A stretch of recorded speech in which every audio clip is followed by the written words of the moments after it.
സന്ദീപ് വാര്യരുടെ പൂർവ്വകാല രാഷ്ട്രീയം പ്രചരിപ്പിക്കുന്ന ഒരു പരസ്യമാണ് CPM നൽകിയിരിക്കുന്നത്. ആ കണ്ടന്റ് എന്ന് പറയുന്നത് PM മാർഷോ നേരത്തെ പറയുന്നു, ആ പരസ്യത്തിൽ പുറത്തറിയിക്കാൻ പാടില്ലാത്ത അല്ലെങ്കിൽ എതിർക്കേണ്ടതായ ചില കാര്യങ്ങളുണ്ട്. അത് സന്ദീപ് വാര്യരുടെ രാഷ്ട്രീയവുമായി ബന്ധപ്പെട്ടുള്ളതാണെന്ന്.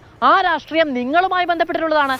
നിങ്ങൾ സന്ദീപ് വാര്യർ പോയപ്പോൾ അതിനെ തള്ളിപ്പറയുന്നുണ്ടോ? അതൊക്കെ ഇത് കണ്ട് ചിരിക്കുകയാണോ? അതോ അതിനെ ഇപ്പോഴും ഓൺ ചെയ്യുന്നുണ്ടോ നിങ്ങൾ ആ രാഷ്ട്രീയത്തെ? മധു, നമുക്കിനി 12 മണിക്കൂറും കൂടിയാണുള്ളത് നാളെ പാലക്കാട് തെരഞ്ഞെടുപ്പിനെ സംബന്ധിച്ചിടത്തോളം. ഇപ്പോൾ ഒരു പൊളിറ്റിക്കൽ പാർട്ടി എന്ന രീതിയിൽ ആ തെരഞ്ഞെടുപ്പുമായി ബന്ധപ്പെട്ട് എത്രത്തോളം ആളുകളെ കാണാൻ സാധിക്കും, അത്രത്തോളം ആളുകൾക്ക് ഇവർ രണ്ടുപേരും നടത്തിയിട്ടുള്ള ഈ രാഷ്ട്രീയം എന്താണ്. നമ്മളിപ്പോൾ ഈ ഒരു ഷുഗർ കോട്ടഡ് സ്റ്റൈലിലൊക്കെ വേണമെന്നുണ്ടെങ്കിൽ ഇന്ന് നടത്തിയിട്ടുള്ള പ്രവർത്തനങ്ങൾ അങ്ങനെയായിരുന്നു ഇങ്ങനെയായിരുന്നു എന്നൊക്കെ ഇവർക്ക് അങ്ങോട്ടും ഇങ്ങോട്ടും പറയാം. ഇതിനകത്ത് കൃത്യമായിട്ട് മധുവിനറിയാലോ, ഇതൊരു വിഭാഗത്തിൻ്റെ ന്യൂനപക്ഷ കൺസോളിഡേഷൻ ക്രിയേറ്റ് ചെയ്യാൻ വേണ്ടിയുള്ള ഒരു ശ്രമമാണ് ഇവർ നടത്തിക്കൊണ്ടിരിക്കുന്നത്.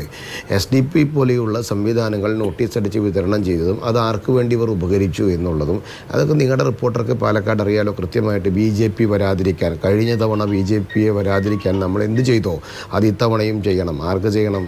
കോൺഗ്രസ്സിന്, UDFന് ചെയ്യണം എന്ന് പറഞ്ഞ് നോട്ടീസ് അടിച്ചിറക്കിയിരിക്കുക. ഇവരാരും ആ മതതീവ്രവാദ സ്വഭാവമുള്ള അല്ലെങ്കിൽ ഏറ്റവും കൂടുതൽ മൗലികവാദത്തെ പ്രോത്സാഹിപ്പിക്കുന്ന ആ വിഭാഗത്തിൻ്റെ വോട്ട് വേണ്ട എന്നൊന്നും ഇവരാരും പറഞ്ഞിട്ടില്ല. ഈ PDPയുടെ വോട്ട് വേണ്ട എന്ന് ഇടതുപക്ഷം പറഞ്ഞിട്ടുണ്ടോ? സ്വാഭാവികമായിട്ട് ഇവർക്ക് രണ്ടുപേർക്കും ആ ന്യൂനപക്ഷ കൺസോളിഡേഷൻ ക്രിയേറ്റ് ചെയ്യാനുള്ള അല്ലെങ്കിൽ അതിനു വേണ്ടിയുള്ള ഓട്ടത്തിലാണ്. ഇവരൊരു നാണയത്തിൻ്റെ ഇരുവശങ്ങളാണ്. എന്നിട്ട് പുറത്ത് വന്നിട്ട് മതേതരത്വം ഇതൊക്കെ പറയും. ഞങ്ങളെ സംബന്ധിച്ചിടത്തോളം ഞങ്ങൾ വളരെ വ്യക്തമായി പറയുന്നു, പോകുന്നവർ പോയിക്കോട്ടെ, സ്നേഹത്തിൻ്റെ കടയിലേക്കോ സ്നേഹത്തിൻ്റെ കടയിൽ എന്ത് കിട്ടുമോ സ്നേഹം കൂടുതൽ കിട്ടിയോട്ടെ, അതൊന്നും നമ്മളെ സംബന്ധിച്ച് വിരോധമുള്ള കാര്യമില്ല. ഞങ്ങളെ സംബന്ധിച്ച് തെരഞ്ഞെടുപ്പിൽ പാലക്കാടിനകത്ത് ഞങ്ങൾ മുന്നോട്ട് വെച്ച നിരവധി വിഷയങ്ങളുണ്ട്.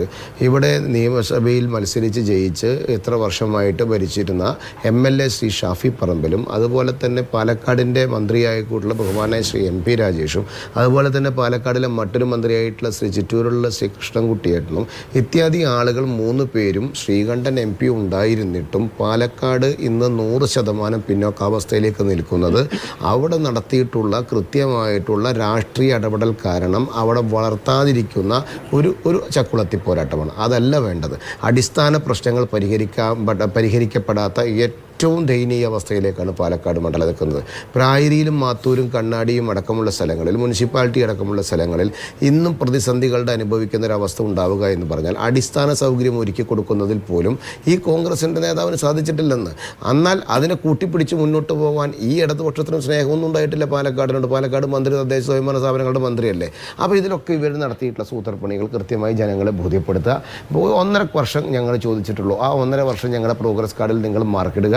ആ മാർക്കിട്ട് അതിന് ശേഷം ഭാവിയിൽ ഞങ്ങൾക്ക് വോട്ട് ചെയ്യണോ വേണ്ടത് നിങ്ങൾ തീരുമാനിച്ചോളൂ. ഞങ്ങൾ വളരെ പറഞ്ഞു. അപ്പോൾ ഞങ്ങൾ 12 മണിക്കൂറുള്ള ഇനിയുള്ള വോട്ടിംഗ് സ്റ്റേഷനിലേക്ക് ആളുകൾ പോകുന്ന ഈ സമയത്ത് ഞങ്ങളെ സംബന്ധിച്ചിടത്തോളം വർഗീയ ചേരിതിരിവുണ്ടാക്കാൻ ഇടതുപക്ഷവും വലതുപക്ഷവും കൃത്യമായ അജണ്ട സെറ്റ് ചെയ്തു എന്ന് ഞങ്ങൾ ഇന്നലെ പറഞ്ഞല്ലോ, മിനിഞ്ഞാന്നേ പറഞ്ഞല്ലോ. സന്ദീപ് വാര്യരുടെ രാഷ്ട്രീയത്തെ തള്ളി പറഞ്ഞുകൊണ്ടാണ് ഈ പറയുന്ന ഏറ്റവും ഒടുവിലുള്ള ദിവസം CPM രംഗത്തെത്തുന്നത്.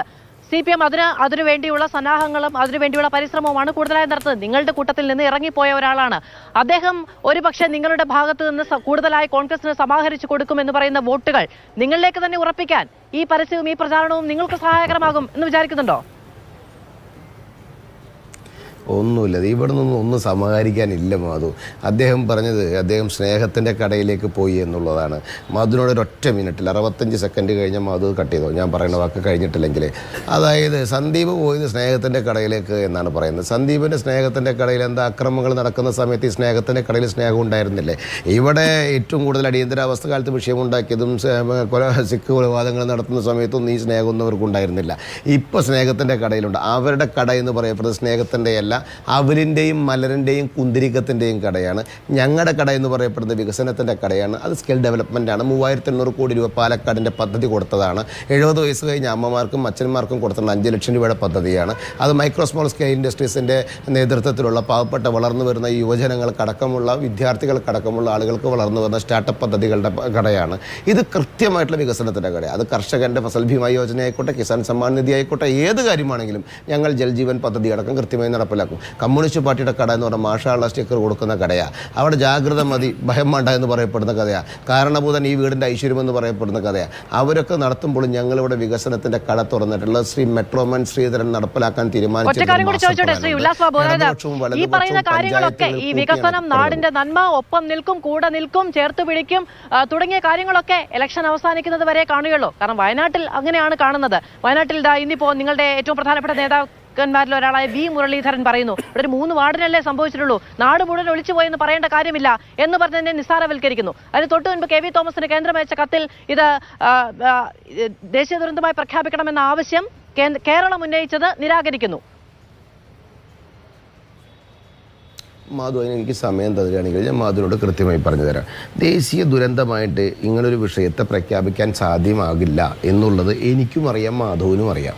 ശ്രീ മുല്ലപ്പള്ളി രാമചന്ദ്രൻ അടക്കം 2013 UPA സർക്കാർ അധികാരത്തിൽ വന്ന സമയത്ത് എടുത്തൊരു തീരുമാനം, മൻമോഹൻ സിംഗ് സർക്കാരുള്ള സമയത്ത് എടുത്തൊരു തീരുമാനമാണ്. അതിനെ കാറ്റഗറൈസ് ചെയ്തുകൊണ്ട് അങ്ങനെ ദേശീയ ദുരന്തമായിട്ട് പ്രഖ്യാപിക്കാൻ സാധിക്കില്ല എന്ന് എനിക്കും മാധുവിനും അറിയാം. ഇതൊരു പൊളിറ്റിക്കൽ ഭാഷയാണ് ദേശീയ ദുരന്തമായി പ്രഖ്യാപിക്കണമെന്ന് പറഞ്ഞാൽ. അത് പൊളിറ്റിക്കൽ നീക്കമാണ്. നിങ്ങൾ ആലോചിച്ച് നോക്കണം, ഈ മുഖ്യമന്ത്രിയുടെ ഫണ്ടിലേക്ക് വന്നിട്ടുള്ള പൈസ, അപ്പോൾ നിങ്ങൾ പറയും അത് കേരളത്തിൻ്റെ അവകാശമാണ്. ശരിയാണ് മാധു, കേരളത്തിൻ്റെ അവകാശത്തിൽ വയനാടിൻ്റെ അവകാശമില്ലേ? ആ വയനാടിന് വിഹിതമില്ലേ? സ്വാഭാവികമായിട്ട് മുഖ്യമന്ത്രിയുടെ പേഴ്സണൽ ദുരിതാശ്വാസ ഫണ്ടിലേക്ക് BJP അധികാരത്തിലിരിക്കുന്ന ഗവൺമെൻറ്റുകൾ കൊടുത്ത 80 കോടി അടക്കമുള്ള കോടികളുടെ അഭിപ്രായാവകാശ ഇത് വന്നിട്ടുണ്ടല്ലോ. എത്ര 500+ കോടി രൂപ ഇപ്പോൾ അതിലുണ്ട് എന്നാണ് പറയുന്നത്. ഞാൻ ചോദിക്കട്ടെ, സർക്കാർ ഉണ്ടാക്കുന്ന നിങ്ങളുടെ മാതൃഭൂമി പത്രത്തിൽ തന്നെ മിനിഞ്ഞാന്നത്തെ റിപ്പോർട്ട് നിങ്ങൾ ആലോചിക്കണം. 2200 കോടി രൂപ ആവശ്യപ്പെടുന്ന ഡീറ്റെയിൽഡ് റിപ്പോർട്ട് കേന്ദ്രത്തിന് 2 ദിവസത്തിനുള്ളിൽ സമർപ്പിക്കുമെന്നാണ് അതിൽ പറഞ്ഞിരിക്കുന്നത്. എന്ന് പറഞ്ഞാൽ എന്താണ്? എക്സ്പെർട്ട് കമ്മിറ്റി തീരുമാനിച്ച് ഇവർ ക്രിയേറ്റ് ചെയ്യപ്പെടുന്ന ടൗൺഷിപ്പിൻ്റെ പദ്ധതിയോ എവിടെ സ്ഥലം കണ്ടെത്തിയെന്നോ ആ സ്ഥലത്ത് ഇത്ര വീടുകൾ വേണമെന്നോ ഇത്ര കാര്യങ്ങൾ ചെയ്യണമെന്ന് കൃത്യമായിട്ടുള്ള അതിൻ്റെ നോംസ് ആൻഡ് റെഗുലേഷൻസ് വെച്ചിട്ടുള്ള ഒരു ഡീറ്റെയിൽഡ് റിപ്പോർട്ട് ഇവർ കൊടുത്തിട്ടില്ല. നിങ്ങളുടെ മാതൃഭൂമി തന്നെ റിപ്പോർട്ട് ചെയ്തിട്ടുണ്ട് ആ കാര്യം.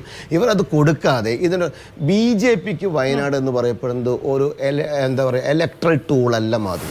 BJPക്ക് വയനാട് എന്ന് പറയുന്നത് ഇലക്ട്രൽ ടൂളല്ല, ഇവർക്കതൊരു ടൂളാണ്. അതുകൊണ്ടാണ് ഇവരിന്ന് അവിടെ പരിപാടികൾ നടത്തുന്നത്. അവിടെ മുഖ്യമന്ത്രി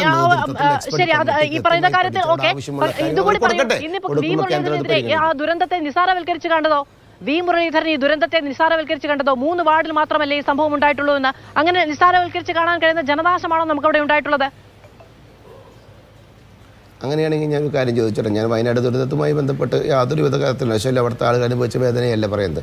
ശ്രീ മന്ത്രി K രാജൻ, മധു അറിയുന്ന ഒരാളല്ലേ, നമ്മുടെ കേരളത്തിലെ മന്ത്രിയല്ലേ, അദ്ദേഹം റവന്യൂ മന്ത്രിയാണ്.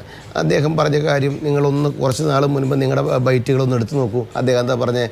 നിങ്ങൾ ഈ വിഷയത്തെ വയനാട് ദുരന്തം എന്ന് പറയരുത്. വയനാട് ദുരന്തം എന്ന് പറഞ്ഞാൽ വയനാടിൻ്റെ ടൂറിസം മേഖലയെ മൊത്തം ബാധിക്കും. ഇതൊരു മേഖലയിലുണ്ടായ ദുരന്തമാണ് എന്ന് K രാജൻ മന്ത്രി പറഞ്ഞ സമയത്ത് ഇന്ന് വി മുരളീധരനോട് തോന്നിയ ആ ദേഷ്യം നിങ്ങൾക്ക് എന്താ തോന്നാഞ്ഞത്?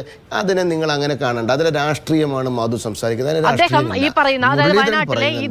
ആ മേഖലയിൽ നടന്നൊരു വിഷയത്തിന് വലിയ വിഷയമായി മേഖലകളെ മാത്രമല്ല അത് ബാധിച്ചിരിക്കുന്നത്, വയനാടിന്റെ ടൂറിസം മേഖലയെ ആകെ ബാധിക്കുന്നു എന്ന തോന്നലിൽ നിന്നാണ് മന്ത്രി അത് പറയുന്നത്. ഇപ്പൊ ഞാൻ കേന്ദ്ര സഹായത്തെക്കുറിച്ച് പറയുമ്പോൾ അങ്ങ് സംസ്ഥാനത്തിന്റെ സഹായത്തെക്കുറിച്ച് ചോദിക്കുന്നു, വി മുരളീധരൻ പറഞ്ഞതിനെ കുറിച്ച് ചോദിക്കുമ്പോൾ അങ്ങ് K രാജനെ കുറിച്ച് പറയുന്നു. ഈ താരതമ്യത്തിനപ്പുറത്തൊരു യാതൊരു തരത്തിലുള്ള ഉത്തരവാദിത്വവും ഇല്ല എന്നുള്ളതാണോ?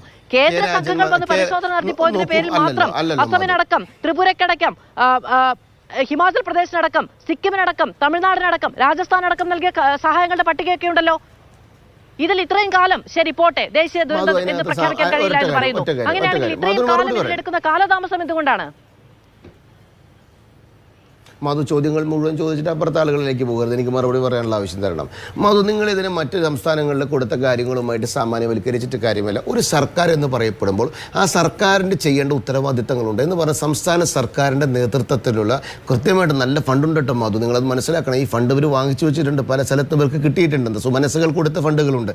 ഈ ഫണ്ടുകൾ പ്രകാരം സർക്കാർ പ്രഖ്യാപിച്ച എന്താണ് മധു? 6000 രൂപ വാടക കൊടുത്തിട്ടുണ്ടോ മധു? ഒന്ന് അന്വേഷിക്കും, ജനുവിനായിട്ട് അന്വേഷിക്കൂ. രണ്ടാമത് കാര്യം പറഞ്ഞെന്താ? ടൗൺഷിപ്പ് ഉണ്ടാക്കാൻ തീരുമാനിച്ചു. ആ ടൗൺഷിപ്പ് ഇവർ സ്ഥലം കണ്ടെത്തിയിട്ടുണ്ട്, പദ്ധതി ഉണ്ടാക്കിയിട്ടുണ്ട്, അതിൻ്റെ എക്സ്പെർട്ട് കമ്മിറ്റി നിശ്ചയിച്ചിട്ടുണ്ടോ? എക്സ്പെർട്ട് കമ്മിറ്റി അതിനെ പഠിച്ചിട്ടുണ്ടോ? പഠിച്ച പ്രകാരം അവരുടെ 1-to-1 കാറ്റഗറി ആയിട്ട് തിരിച്ചിട്ടുണ്ടോ? എന്തൊക്കെ അവിടെ ചെയ്യണമെന്ന് ഇവർക്ക് പ്ലാൻ ഉണ്ടാക്കിയിട്ടുണ്ടോ? ഇവർ ഒരു ഡീറ്റെയിൽ എസ്റ്റിമേഷൻ ഉണ്ടാക്കിയിട്ട് ഇവർക്ക് കാശ് എന്ന് ചോദിച്ചാൽ അങ്ങനെ കൊടുക്കാൻ പറ്റില്ല മാധുവിന് അറിയില്ലേ?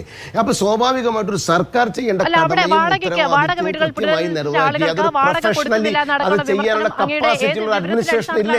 അത്തരം വിവരം എന്റെ ശ്രദ്ധയിൽപ്പെട്ടില്ല. നമുക്ക് PM മാർഷോട് ചോദിക്കുകയും ചെയ്യാം. എന്റെ ചോദ്യം ഇത്രമേ ഉള്ളൂ. ഈ 3 വാർഡല്ലേ ഒഴുകിപ്പോയത്. വയനാടിന് ആകെയുള്ള പ്രശ്നമല്ലായിരുന്നു. നിങ്ങൾ 13-ാം തീയതിക്ക് മുൻപ് ചോദിക്കില്ലായിരുന്നു. കാരണം അവിടെ നിങ്ങൾക്ക് വിധി എഴുത്ത് വരേണ്ടതുണ്ടായിരുന്നു. ആ കത്ത് 10-ാം തീയതി ഡേറ്റ് വെച്ചിട്ട് അത് 14-നാണ് ഇവിടെ വന്നത്. കാരണം നിങ്ങൾക്ക് അവിടെ തെരഞ്ഞെടുപ്പ് പൂർത്തിയാക്കണമായിരുന്നു. അത് ജനം വിധി എഴുതുന്നതിന് തൊട്ട് മുൻപ് ചോദിക്കാൻ ഉള്ള ആർജവം നിങ്ങൾക്കില്ലാതെ പോകുന്നത് അതിനുശേഷമാകാം എന്നുള്ള തിരിച്ചറിവിൽ നിന്നാണോ എന്ന് ഞാൻ ചോദിച്ചുള്ളൂ.